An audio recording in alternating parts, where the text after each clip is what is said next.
Welcome to the Farm Gleaning orientation video. We're going to begin today's meeting by acknowledging that the land that we're gathered on is unceded Coast Salish territory, specifically the lands of the Kosamsam, the Songhees, and Wasanic nations. And many of the gardening, farming, and management practices used at Lifecycles came to us through systems of colonization and are related to the displacement of Indigenous food systems and ways of caring for the land. It's important for us to remember this when we come together as a community to grow, tend, and share food. And going forward, we aim to be a support in the food sovereignty movement through acts of seed saving, knowledge sharing, and building community partnerships. Get started with our agenda. We're going to talk about the history of this program and how it came to be, what the volunteer roles look like, how this whole thing works, and things that we'll need you to know specifically about farm gleaning. There's a little bit about harvest logistics and health and safety as well. Between July and October of 2015, Lifecycles was contracted by the Mustard Seed to coordinate the farm gleaning pilot project. And that had the intent to ascertain the real costs associated with sourcing local unsaleable produce and bringing it to people in need. So utilizing Lifecycles Fruit Tree Project's existing systems to undertake volunteer recruitment, training, and harvesting, there was a staff coordinator and a team of volunteers who traveled to local farms to harvest and pick up unsaleable produce to distribute to food insecure individuals and families in the CRD. So since 2015, we've been consistently gleaning at Northbrook, Square Root, Suntrio, and Sea Bluff farms. These connections have been carried by the same two farm gleaners, highlighting the importance of maintaining good relationships with farmers. Over the years, we have also gleaned at two blueberry farms, Arbor Blueberries and Meadowbrook, and as well we've gleaned at Longview Farms and a few others that we don't currently work with. In the first year, over 7,500 pounds of produce was harvested, and last year almost 20,000 pounds of produce was gleaned. Farms receive tax receipts for the wholesale price of the produce donated, which incentivizes their participation in the project and is an important part of valuing the hard work of our local farmers. So 10 years into the project, we're looking to expand both the pool of volunteers and the pool of farms we glean at. Okay. So why do we glean? We have a bunch of farms that we do regular weekly pickups at. The produce that is picked up is unsaleable for a variety of reasons. It might be an overabundance. It could be market seconds. It could be produce that's damaged in some way. For example, carrots that have wireworms. As I've said, we've gleaned blueberries before. We've also consistently do salad greens, beets, squash, peppers, and more. So farm gleaners get a share of the produce, just like on fruit picks. So volunteers out on a glean where you're actually doing the harvest get to split up 25% of that harvest amongst yourselves. And the rest is donated directly to the mustard seed. Okay, so there are two types of farm gleaning. There's one-off gleaning opportunities, and there are weekly farm pickups.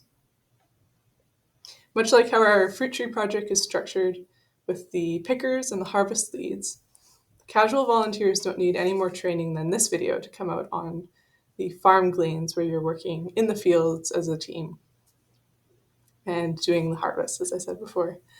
For the lead role, that does entail a little bit more in-person training after watching this video. Some of the benefits of becoming a gleaning lead are the following. So you'll be trained on pickup procedures at the farms that we currently operate at with those two long-term gleaners. And you're going to be a backup for the weekly pickups and deliveries to the mustard seed. As new farms become available, you'll be offered the chance to become that main pickup volunteer at that farm, just in order of who completed their training first. If you do end up doing pickups, either as a backup or as a main gleaner, you'll likely be able to glean enough produce to fulfill your family's needs for a week or two each time you participate.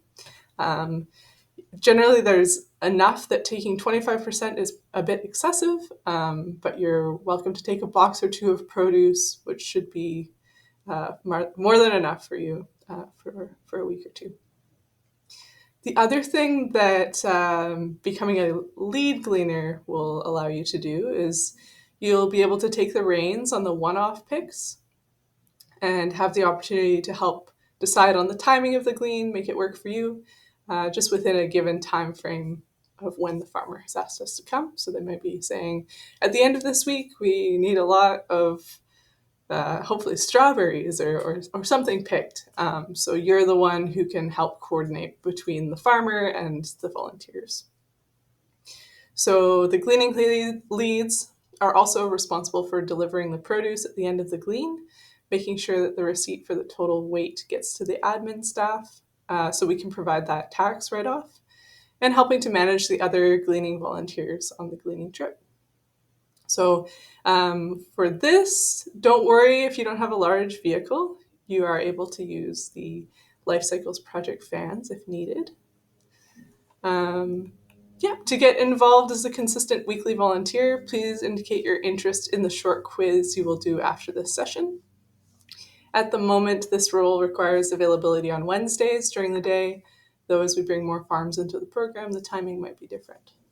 We, again, also have those one-off volunteer opportunities. And once you watch this video and fill out the quiz, you'll be added to a group on the Gleaning Hub that is able to sign up for these opportunities. And they may come at fairly short notice.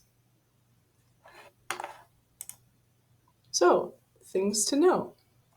Most importantly, be respectful of farmers and farms. Pay attention to the instructions that the farmer gives, and do not trample beds or pick crops that you're not directed to pick. You will be entitled to take home a share of the produce. All the gleaners split 25% total weight of each type of produce. So if you harvest tomatoes and kale, for example, you're able to take a portion of each. You can take less than your share or not take a crop that you're not going to use, but you aren't able to take more of one thing because you didn't take any of another.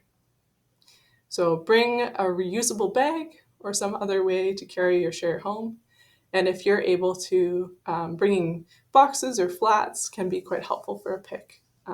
In that case, if you're thinking of bringing stuff, maybe just check in with either the staff or if it's a lead gleaner who's running the pick and see if more is needed. Okay. For harvesting, again, listen to the farmer. Each crop is going to have a specific harvesting technique that will avoid damage to the plants and the rows. At the beginning of the glean, farmers will demonstrate anything that you might need to know, so please pay attention and follow these instructions carefully. As I've already mentioned, our ongoing good relationships with each farm are paramount to making this program a success.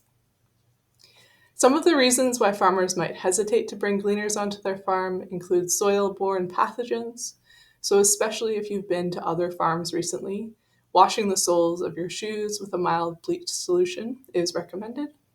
Another reason they may worry about gleaners is people damaging their crops, either by accident or due to not following directions. So again, just listen to what the farmers ask you to do. Lastly, if you're hoping to bring children on the glean, please get in touch with the administration team by emailing fruittree@lifecyclesproject.ca to gauge whether this is going to be appropriate for that farm. We have asked farms to give us as much notice as possible, 1 to 2 weeks ideally, but gleaning opportunities may also come up at the last minute. When opportunities come to us, we will email the group of trained volunteers through the hub. We've also asked farms to consider allowing us to come on weekends or evenings in order to account for people's schedules, but that may or may not be the case. If you have connections to farmers who might be interested in this program, please get us in touch with each other. We're looking to expand this service. Okay, health and safety concerns. Please make sure to bring any medication you may need, for example, EpiPens, as there might be wasps or bees at a site. Please bring enough water for the outing, and be sure to wear appropriate clothing for the weather.